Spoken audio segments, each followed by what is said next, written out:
Witness this. You got my brother Terrail and his wife Simone. They got a Jesus story to share. Go ahead. Okay, so when we first were married, we needed a house to move into out of our apartments. We wanted to get together and own a home. So we were looking, we were searching, and we came across a home where we really thought this was a house. It was a wonderful neighborhood, good school district.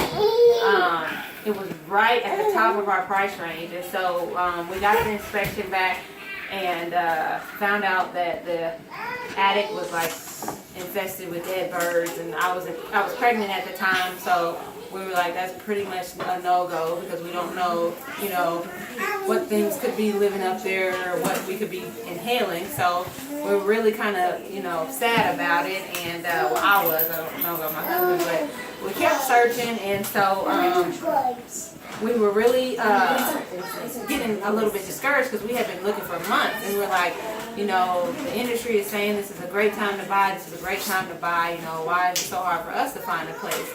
So we kept looking, and we ended up switching real estate agents, and we switched real estate agents 3 different times, and so on the 3rd time, come to find out that she was a believer. So we were like, okay, we're good. We know God's gonna bless us, you know. So every time we saw her, you know, the first time we saw her, I believe, she greeted us with a hug. We were like, you hug? Like, that's not, you know, normal nowadays. People are like, you're my personal space type of deal. So we greeted her with the hug because we always greet with hugs, but she, you know, acknowledged it and gave us hugs back. So we started talking about our faith, and like I said, come to find out she was a believer. So we were feeling better about the process, and so she showed us a few homes, and we got to a final home, and it was a foreclosure home. And you know, the homes that we had been looking at were the majority of them were foreclosures, and this one was priced so awesome. We were like, oh my goodness, this has got to be God. You know, this price is like a phenomenal deal for this, you know, all the home that we're getting. And so we prayed about it. We talked to our pastor, and up until this point, you know, we had been sharing things with people, and so the man of God was like, you know, just don't tell anybody anything. Keep this between you and God, you know. Until we move in. Don't tell anybody. You're signing. Don't tell anybody anything until you move in, you know. And at that time, we were pretty much babes on our walk with Christ, so we didn't know a lot about spiritual warfare. And you know, when you speak things out into the atmosphere, the devil will try and steal that from you, and he'll use whoever he has to. So all we knew was don't say nothing until you move in. So we kept it a secret, you know. We didn't tell anybody anything until we moved in, and we ended up moving in. So that was the praise report right there. We ended up being able to sign on the home, and it's truly been a blessing because we're not in any type of financial bondage, like how we're going to make our mortgage payment every month.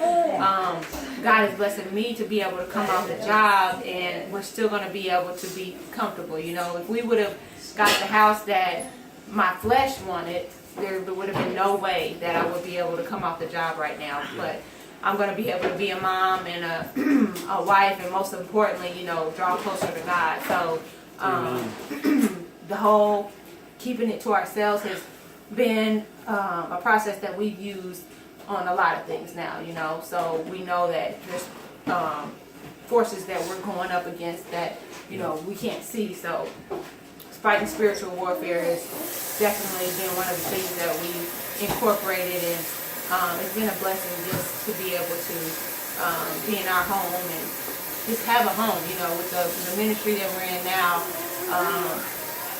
we gave this lady, well not we, but I'm sorry, God blessed this angel with a tent, and she was so blessed by this tent, and I was just like, she was so grateful for the tent. And I was like thinking about when I first moved into our home.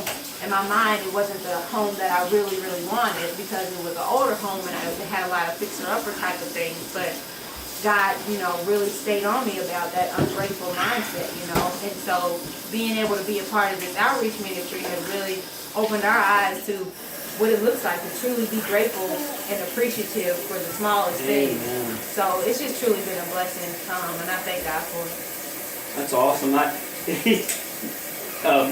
It makes sense it's not God, right? Exactly. Team Jesus' slogan. Yeah. Dead birds. Like, seriously. Like, that wasn't a coincidence. The house looked beautiful on the outside. Like, Yeah. everything was, you would never would have expected it. It's almost like how we are, like Yeah. we look good on the outside, but God knows our hearts. He Yeah. knows our dirty, filthy, wicked hearts. And we never would know, until you go in and open that thing up and like, oh, really? Yeah. So that's how that house was, and it looked good on the outside. But then, when we got in and got the inspection, we were like, man, this is going to be a no-go. And God sees the future. He knew I was going to be coming out. He knew we were going to have 3 babies within 3 years. And he knew, what the situation was going to be. I wouldn't have never told you that was going to happen, but it's truly been a blessing. Well, you guys have been a blessing to my wife and I, and we want to say thank you, man. You guys have been, yeah, that's right. Praise him, praise him. He's good, man. He knows who to connect, So thank you so much for sharing that cool Jesus story, and that is the kingdom upon us.